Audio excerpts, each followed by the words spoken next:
Serial killers ou assassinos em série não são uma ameaça apenas de filmes ou que só acontecem em outros lugares. No Brasil, temos muitos exemplos de mentes perturbadas que cometeram diversos assassinatos por inúmeros motivos. Separamos os piores para essa lista, sem nenhuma ordem em particular. Bandido da Luz Vermelha. João Acácio Pereira da Costa era natural de Santa Catarina, mas foi criado em Santos.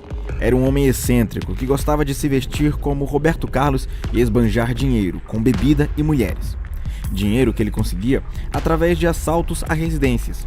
Ele chegou a aparecer nas manchetes como o Homem Macaco, por usar um macaco hidráulico para abrir os portões das casas, e como mascarado. Mas ele ficou conhecido como o Bandido da Luz Vermelha. Ele cortava a energia da casa, entrava descalço e com roupas estilo faroeste, mascarado e com uma lanterna vermelha para iluminar o caminho e assustar os moradores. Suas vítimas afirmam que ele gostava de conversar com elas. Uma chegou a ser obrigada a cozinhar para o criminoso. Ele não entrava nas residências com o intuito de matar, mas em 3 ocasiões as vítimas resistiram e ele as matou. Uma quarta vítima foi morta em uma briga de bar. Durante 7 anos, de 1960 a 1967, ele cometeu 77 assaltos com esse modus operandi, além da suspeita de mais 100 estupros. Ele foi preso e condenado a 351 anos de prisão, mas por causa das nossas falhas leis, ele foi solto depois de 30 anos, em 1997. Depois de 4 meses de liberdade, ele se envolveu em uma briga de bar e morreu com um tiro na cabeça. Sua história inspirou o filme O Bandido da Luz Vermelha, de 1968, estrelado por Paulo Vilaça. Vampiro de Niterói. Marcelo Costa de Andrade, o Vampiro de Niterói, teve uma infância bastante conturbada. Além de graves problemas psicológicos, ele se prostituiu dos 10 aos 20 anos. Depois dessa fase, ele começou a se envolver cada vez mais com religião e misticismo. Em 1991, ele foi detido pelo estupro e homicídio de um garoto de apenas 6 anos de idade. O criminoso teria cometido tamanha atrocidade na frente do irmão da vítima, de 11 anos, que teve o mesmo destino em seguida.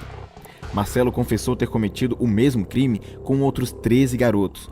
Ele os estuprava, matava asfixiado e bebia o seu sangue, pois em sua distorcida mente estava se purificando. Por essa prática perturbadora, ele ficou conhecido como o Vampiro de Niterói. Monstro de Guaianazes. Benedito Moreira de Carvalho era bombeiro em São Paulo nos anos 50. Bombeiros normalmente são tidos como heróis, mas ele não. Benedito foi expulso da força após ser acusado de tentar estuprar uma garota menor de idade. Ao que tudo indica, ele sofria violência doméstica, causada pelo pai, o que teria originado suas perversões. Ele abordava as vítimas, mulheres ou crianças, pedindo para ter relações sexuais com elas, para logo em seguida partir para a violência.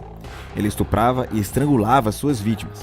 Ele foi preso e com ele foi descoberto um caderno, onde o monstro de Guaianazes anotava todos os seus crimes, pois não queria ser acusado de nenhum crime que não tinha cometido. Nesse mesmo caderno, ele fazia questão de salientar quando a vítima era uma garotinha japonesa, que era um fetiche. Ele foi condenado por 10 estupros, seguido de morte, 9 estupros, 6 tentativas de estupro, 2 atentados ao pudor e 1 homicídio.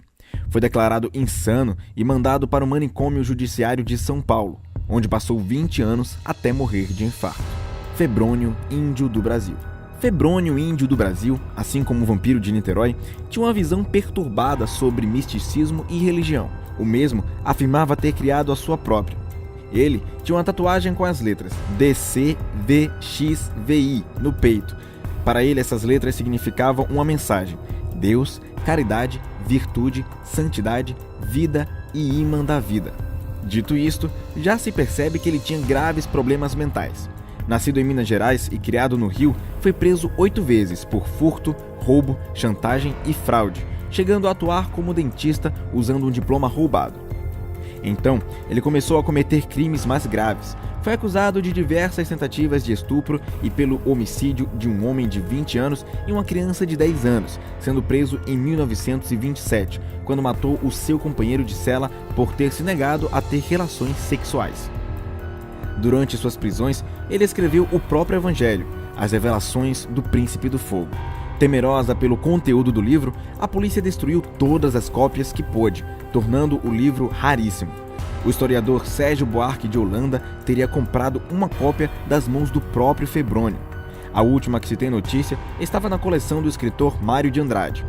Febrônio passou 57 anos no manicômio judiciário, onde morreu em 1984, aos 89 anos. Tiago Rocha. Num caso mais recente, Tiago Rocha matou 39 pessoas entre 2011 e 2014, quando foi preso. Ele espalhou pânico na população de Goiânia, que usava as redes sociais para alertar uns aos outros sobre um possível assassino em série. A polícia chegou a negar a possibilidade de um serial killer, mas os relatos eram sempre os mesmos: um homem em uma moto que atirava em suas vítimas. Tiago matava jovens mulheres, homossexuais e moradores de rua. Ao que tudo indica, ele é o tipo de serial killer que acredita que tem uma missão, que matando essas pessoas, ele está fazendo um bem para a sociedade. Essa teoria é reforçada pelo fato dele sempre atirar nas mulheres de longe. Não havia nada de sexual nos modus operandi dele. É provável que se trate de alguma vingança por uma desilusão amorosa ou traição. Tiago trabalhava, e para seus amigos e familiares era uma pessoa calma e até mesmo carinhosa. Seu advogado disse que o assassino tinha sofrido abusos na infância e bullying na adolescência. Além dos assassinatos, ele é acusado por 90 roubos e está preso na penitenciária de Aparecida de Goiânia, e ainda há investigações acontecendo sobre o caso. Pedrinho Matador. Para encerrar a lista, uma figura controversa, Pedrinho Rodrigues, o Pedrinho Matador. O serial killer brasileiro que mais matou. Oficialmente 71 pessoas, mas segundo o mesmo, as mortes passam de 100. Seu primeiro homicídio foi aos 14 anos, quando assassinou o filho do vice-prefeito da sua cidade natal, Santa Rita do Sapuca, Minas Gerais, e o vigia da casa dele.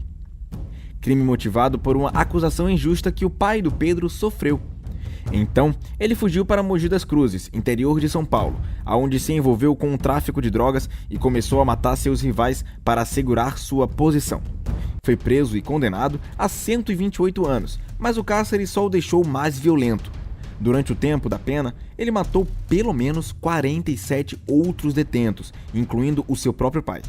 O pai de Pedro teria matado a sua mãe com 21 golpes de facão. Pedro o matou também a facadas, arrancou o seu coração e comeu parte dele. Segundo o mesmo, ele só matou quem merecia. Nunca fez nada contra mulheres e crianças, só machucou homens maus. Mas em contradição disso, ele chegou a matar um detento porque não ia com a cara dele, e um colega de cela porque ele roncava. Ele deve sair da prisão em 2019, aos 65 anos de idade, e com uma centena de mortes no currículo. Esses foram apenas alguns. Achou que alguém deveria estar nessa lista? Deixe nos comentários suas impressões e sugestões para listas futuras, e não se esqueça de curtir e compartilhar. Até a próxima!